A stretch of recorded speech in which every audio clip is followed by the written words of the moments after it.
j'aurais eu l'opportunité de me frotter à cet exercice très difficile qui est l'expression orale.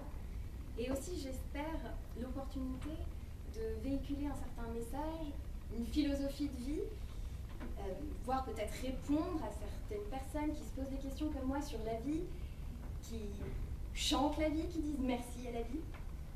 Ainsi donc, l'énigme qui m'est tombée dessus, telle l'épée de Damoclès, est-ce mieux à plusieurs, m'est apparue pas si saugrenue comme question.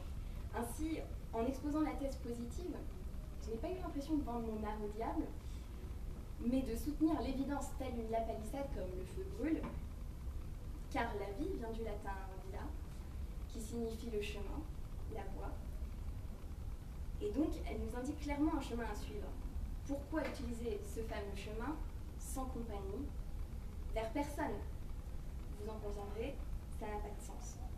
Évidemment, je n'affirme pas ici que la solitude n'a aucun bénéfice.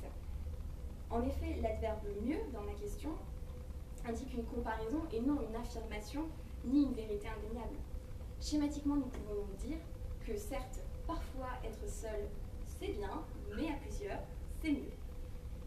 Mesdames et jurés, vous êtes d'ailleurs la preuve vivante que c'est mieux à plusieurs, ne serait-ce que pour rendre des décisions avisées, éclairées par les remarques de ses pairs. La forme collégiale n'est donc pas formée par caprice, mais par sagesse. Le terme sagesse me fait penser à l'image du philosophe qui vit seul en ermite, isolé de tous. Or, le maître de la philosophie, Socrate, aurait été bien ennuyé d'être seul, car la maïotique, ou le fait d'accoucher les âmes, ne peut pas fonctionner sans dialogue. Ainsi, il n'aurait jamais pu obtenir ces réponses métaphysiques. Une autre famille de philosophes, les sceptiques cette fois-ci, ont eux osé affirmer une telle ineptie. Je sais que je ne sais pas. Or, ce n'est pas parce que l'on partirait de postulats préacquis que l'on pourrait avoir une réflexion digne de ce nom. Ils auraient pu commencer par là, ces béotiens. Je sais que si je parle, c'est grâce au regroupement des hommes, c'est grâce au besoin de communiquer qui, heureusement, pour nous, plaideurs, ont engendré le langage, qui est une magnifique évolution de l'homme, n'est-ce pas? Car nous sommes passés en des millions d'années au stade primaire où chaque contestation se réglait par un coup de massue, à l'époque des salons décrites par Proust, à maintenant où je vous parle. Quoi qu'il en soit, l'homme, en tout temps, les hommes se sont rassemblés afin de former une meute, et ne dit-on pas que l'union fait la force? Rappelez-vous, cher auditoire, de nos premières leçons d'histoire. Que de batailles de Marignan qu'on n'a jamais su retenir, des dates de Sainte-Alliance. D'ailleurs, c'est fou ce que le qualificatif peut donner bonne conscience, n'est-ce pas? D'union militaire et politique, autant UE, ONU, CEDH, USA. Autant de sigles qu'il est possible de concevoir dans l'unique but de favoriser une idéologie ou d'affirmer des droits et des libertés fondamentaux. À plusieurs, on fait de grandes choses.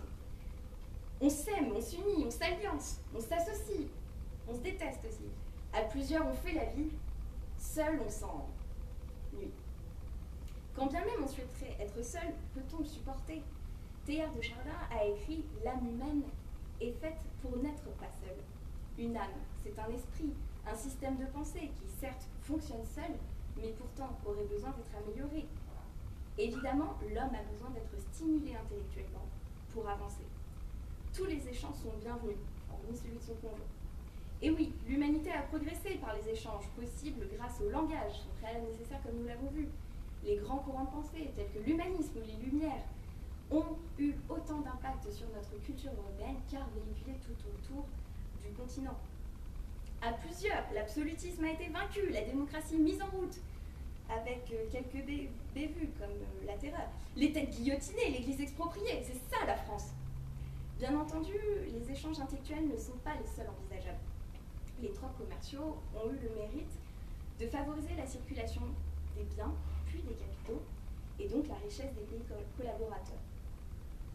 Ce qui donne dorénavant le commerce équitable, ce qui nous fait déculpabiliser d'habiter dans la 5e puissance du monde, parce que oui, à plusieurs, on fait aussi du marketing. Un principe scientifique dit que le tout est plus que la somme des parties. Si vous me demandiez de l'appliquer dans le cadre mathématique, je ne pourrais pas le faire, je ne suis pas étudiante en droit pour rien, mais le symbole est plus que parlant. À plusieurs, on ne forme pas uniquement une association, une société ou une nation. C'est bien plus que cela. Les projets communs sont ceux qui donnent le plus de satisfaction, car il faut y mettre du sien pour le bon fonctionnement de ce tout. C'est probablement pour cela que c'est mieux à plusieurs, car c'est plus difficile d'atteindre le but fixé. C'est plus que la somme des parties, c'est ce qu'il en ressort, c'est ce que chacun pourra y apporter. À mes yeux, le plus bel exemple qui illustre mon propos est le multiculturalisme. En France, nous avons un système laïque qui permet à chacun de se sentir à l'aise pour ne pas se voir censuré. Et quoi de plus beau qu'une liberté d'expression?